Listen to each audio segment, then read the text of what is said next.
This year we are proud to announce the winner is a teacher currently teaching 6th and 7th grade math and drama at Tyee Middle School.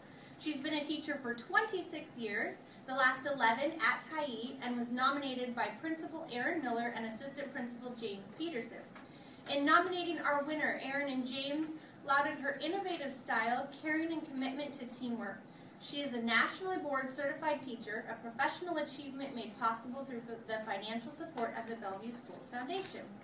Her nomination specifically highlighted her personal concern for one challenged student who was clearly struggling with peer relationships and academics. Her compassion broke down the barriers and the student began accepting her help. Through a special mentorship program, this compassionate teacher guided his transformation. Over the course of a year, he moved from being isolated and alone during lunch to having a strong group of friends. His GPA moved from a 2.2 to a 3.5. It is the Rotary Club's distinct honor to present this achievement award and $1,000 to Mary Boettcher, 2012 Teacher of the Year.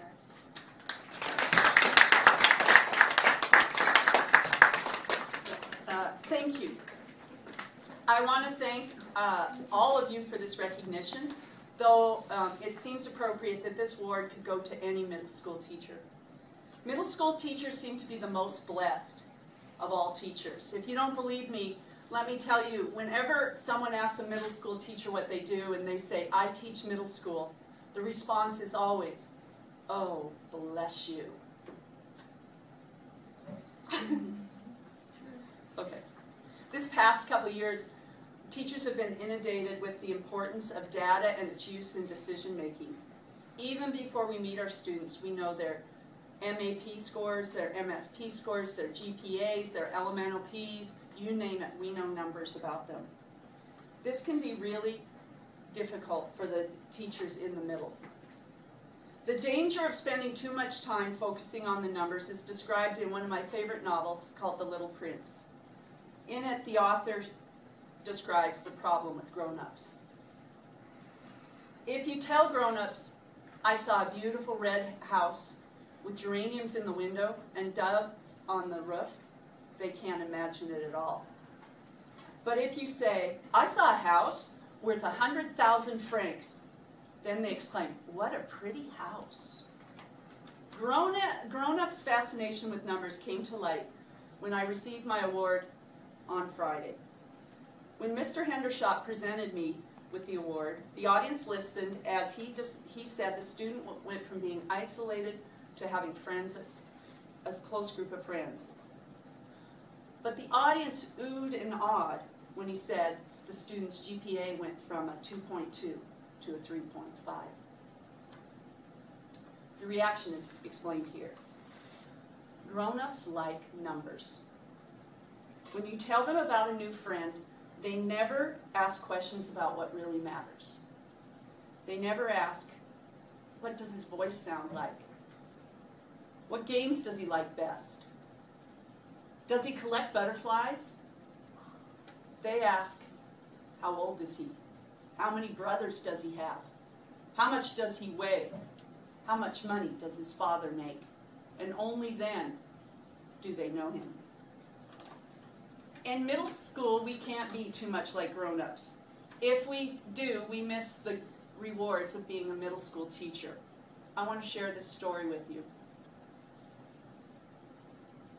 20 years ago, Sean Fraser died of a brain tumor when he was a sophomore in high school.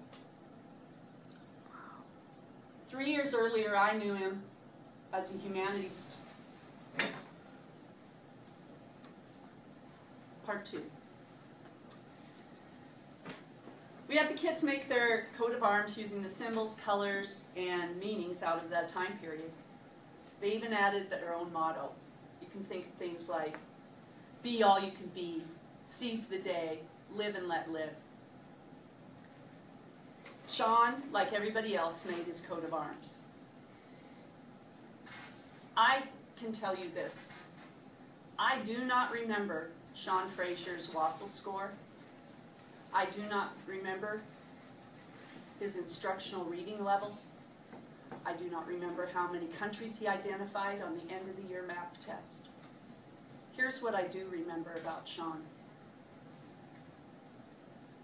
I remember the sound of his voice. I remember that he loved his little sister Jocelyn. I remembered that he struggled with his hair. It seemed to grow straight up. And I remember this. I can see Sean's coat of arms clearly. On it was a lion symbolizing courage, a cross to show his faith, and a bow and arrow. Because Sean was a 7th grader, and 7th graders love to draw guns. And guns hadn't been invented yet, so he settled for a bow and arrow. And finally, I remember Sean's motto. Camping is fun for people who like it. And that's what it's like to teach in the middle school. And you cannot put a number on that.